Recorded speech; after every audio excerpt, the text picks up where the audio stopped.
السلام علیکم فرینڈس، کیا آپ کو معلوم ہے ہم صدقہ فطر کیوں دیتے ہیں؟ آئیے جانتے ہیں۔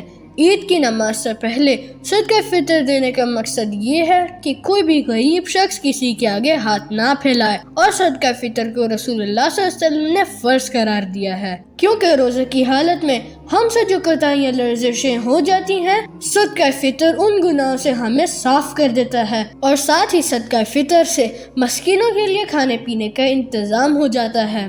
فرینڈس، ابن عمر رضی اللہ عنہ چاند رات سے 1 یا 2 دن پہلے صدقہ فطر ادا کر دیتے تھے، اور پھر دوسری جگہ حضرت ابن عمر رضی اللہ عنہ بیان کرتے ہیں کہ رسول اللہ صلی اللہ علیہ وآلہ وسلم نے مسلمانوں کے ہر غلام اور ہر آزاد، ہر مرد اور ہر عورت، ہر بڑے اور ہر چھوٹے پر 100 کھجور یا 100 گندم صدقہ فطر کے طور پر فرض فرمایا ہے۔ پھر رسول اللہ صلی اللہ علیہ وسلم نے فرمایا، اے لوگو، عید کی روانگی سے پہلے صدقہ فطر ادا کیا جائے۔ ویورز، اگر ہم عید کی نماز سے پہلے صدقہ فطر ادا کریں گے تو وہ فطرانہ ہوگا، اور اگر ہم عید کی نماز کے بعد ادا کریں گے تو وہ فطرانہ نہیں بلکہ عام صدقہ ہوگا۔ فرینڈز، 100 میجرمنٹ کا ایک انسٹرومنٹ تھا جو عرب ممالک میں استعمال ہوتا تھا۔ ایک سا کے اندر 4 مد ہوا کرتے تھے، جیسے آج کے ٹائم میں 1 کلو گرام میں 4 پاؤ ہوتے ہیں، اور 4 پاؤ مل کر 1 کلو گرام بنتا ہے۔ اس ٹائم 4 مد بن کے 1 سا بنتا تھا۔